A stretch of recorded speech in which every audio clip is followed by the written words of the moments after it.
आशा करता हूं आप सब बहुत अच्छे होंगे। मेरा नाम है सिद्धांत अग्निहोत्री। स्टडी क्लोज पे आपका बहुत बहुत स्वागत है। पोलैंड चाहता है कि हम रेपरेशंस ऑफ वॉर भरवाएं जर्मनी से। खबर क्या है दोस्तों, हम बात करेंगे। अब ये बड़ी अजीब गरीब चीज़ है कि भैया लाखों लाखों करोड़ रुपए मांग लिए, 1.3 ट्रिलियन यूरो के करीब इन्होंने मांग लिए कि हमको इतना पैसे चाहिए, हम कुछ नहीं जानते और आपको हमको इतने पैसे देने पड़ेंगे।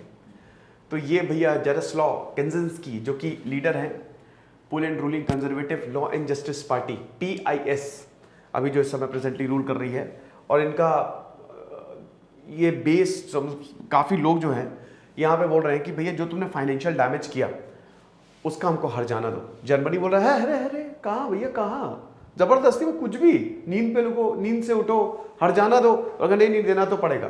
देखिए कहानी क्या है ये आपको समझनी बहुत ज़्यादा ज़रूरी है, लेकिन उससे पहले हमारे स्ट्रेस मैनेजमेंट का शानदार कोर्स आपको लेना बहुत ज़्यादा ज़रूरी है, क्योंकि ये बड़ी मेहनत से हमने बनाया है। इसमें टोटल 10 सेशंस आपको मिलेंगे और इसकी क्लास जो है वो शुरू हो रही है 11 सितंबर से। लाइव क्लास होगी बेटा, बहुत ही कम दामों में कोर्स निकाला है, फटाक से इस कोर्स को अवेल करो।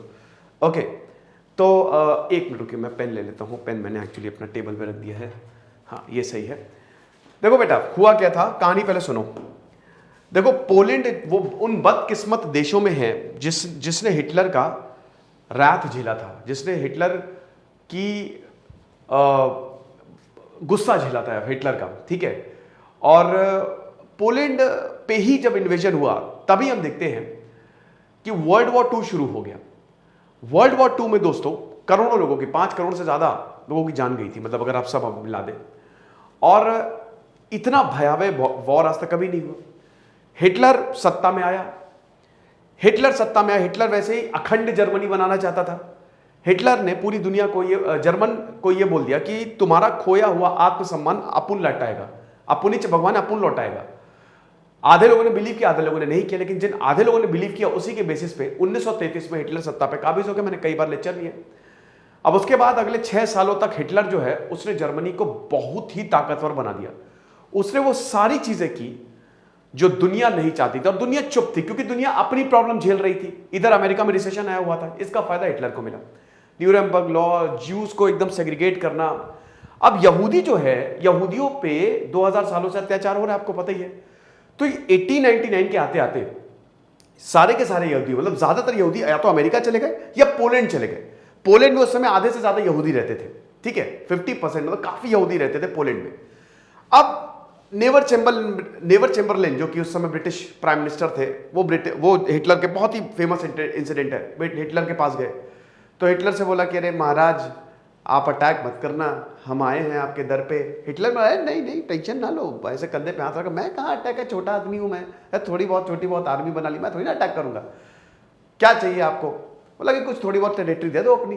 तो नेवर चेम्बरलेन ने टेरिटरीज दे दी, यहाँ पे आपको पता है, ठीक है, आसपास के एरिया की टेरिटरीज दे दी। हिटलर ने सितंबर में 1939 में पोलैंड को फिर भी अटैक किया। सबसे बड़ा धोखेबाज था वो। अब जब पोलैंड को अटैक किया,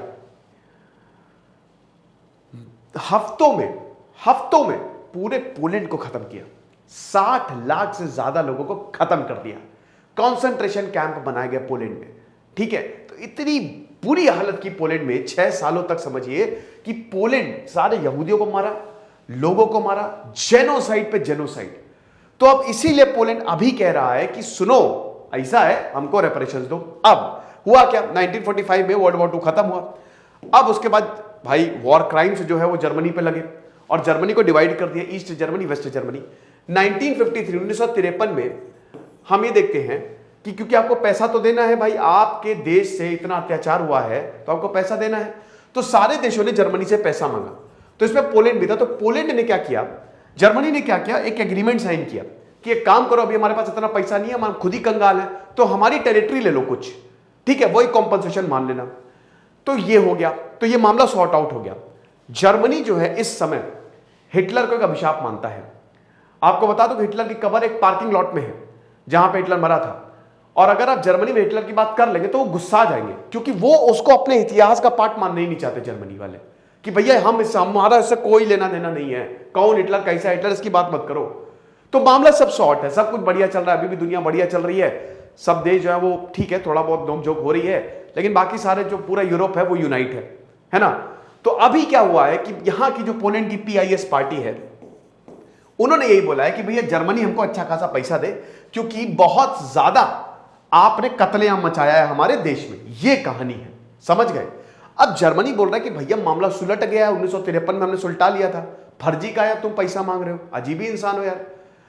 लेकिन पोलैंड मान नहीं रहे। अब पोलैंड क्यों नहीं मान रहा है? भाई देखो, एजेंडा एजेंडा समझ रहे हो, इनके प्रधानमंत्री एजेंडा जिन्होंने ये मांग की है कि क्या है ना कि पोलैंड में अगले साल इलेक्शन आने वाले, तो जैसे हर देश में होता है, इस समय यूरोप में हालात बहुत खराब है, पोलैंड में भी इन्फ्लेशन बहुत ज्यादा हाई है, डेमोक्रेसी है पोलैंड में, लेकिन वही है कि ध्यान भटकाने के लिए, भाई देखो लेबर एंड जस्टिस पार्टी जो है वो कंजर्वेटिव पार्टी है, ठीक है, राइट विंग है।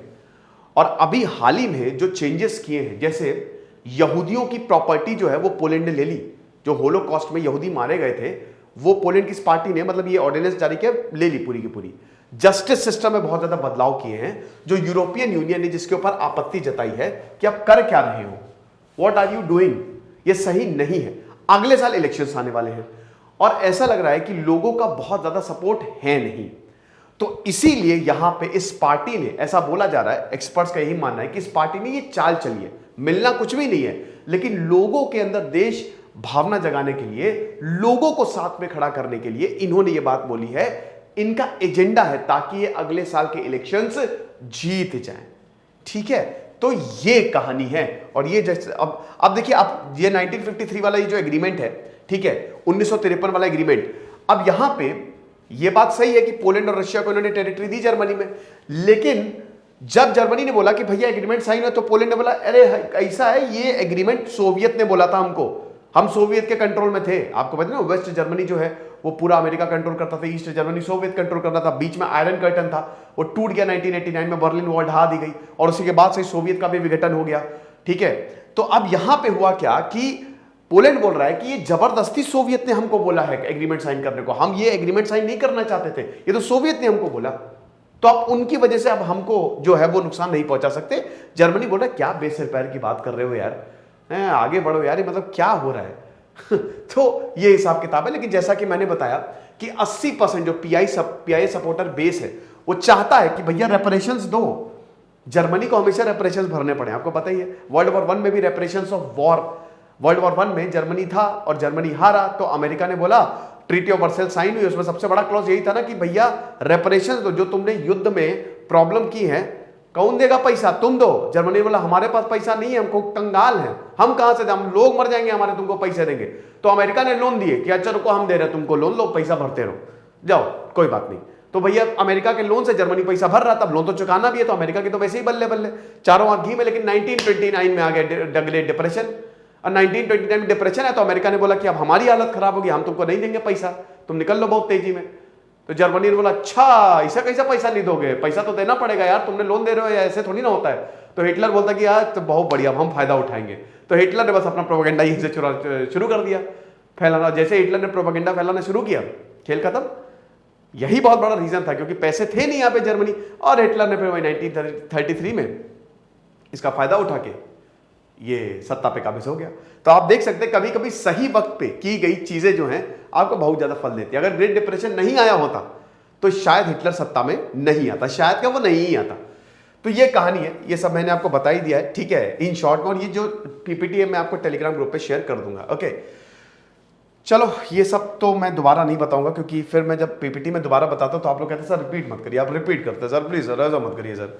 तो स्ट्रेस मैनेजमेंट का कोर्स हमारा जरूर ले। वैसे जर्मनी कोई रेपरेशन कुछ नहीं देने वाला, कोई अपदेश कुछ नहीं, एक ठेंगा ऐसा होता तो हम कोहिनूर ना ले आते अभी तक। अरे यार एक बहुत बढ़िया डॉक्यूमेंट्री अभी मैंने देखी थी डिस्कवरी प्लस पे, कोहिनूर, वो आप जरूर देखिएगा, अच्छी थी, काफी अच्छी थी। हालांकि कोहिनूर के बारे में मैंने बताया है, उसमें बहुत बढ़िया क्लॉज है कि कोहिनूर को बोला जाता है शरापित है, शरापित है। तो यही बोले कि ये ब्रिटिशर, ये चोर उचक्के यही बोलते हैं शरापित है, शरापित है, शरापित है, तो काहे नहीं दे देते हमको, दे दो हीरा, खुद तो लेके गले में लटकाए घूम रहे हैं हीरा, कह रहे शरापित है, शरापित है ना, कह रहे हैं जबरदस्ती बकवास। शरापित कुछ नहीं है, महाराजा रंजीत सिंह को कितना फला फूला, ठीक है, जिस भी रूलर के पास वो हीरा था ना, बहुत एक कहता है कर्स्ड डायमंड, लेकिन ये सब जो र्यूमर है ना, ये ब्रिटिशर ने फैलाई हुई है। तो ये है। आई होप लेक्चर आपको पसंद आएगा। हमारा स्ट्रेस मैनेजमेंट का कोर्स जरूर अवेल करें। शॉर्ट्स ग्लोज, देखो अगर आपको शॉर्ट्स चाहिए, चैनल हमने बना दिया शॉर्ट्स ग्लोज के नाम से, भैया फटाक से जाकर सब्सक्राइब और डिस्क्रिप्शन और कमेंट बॉक्स में लिंक दिया है। Thank you so much.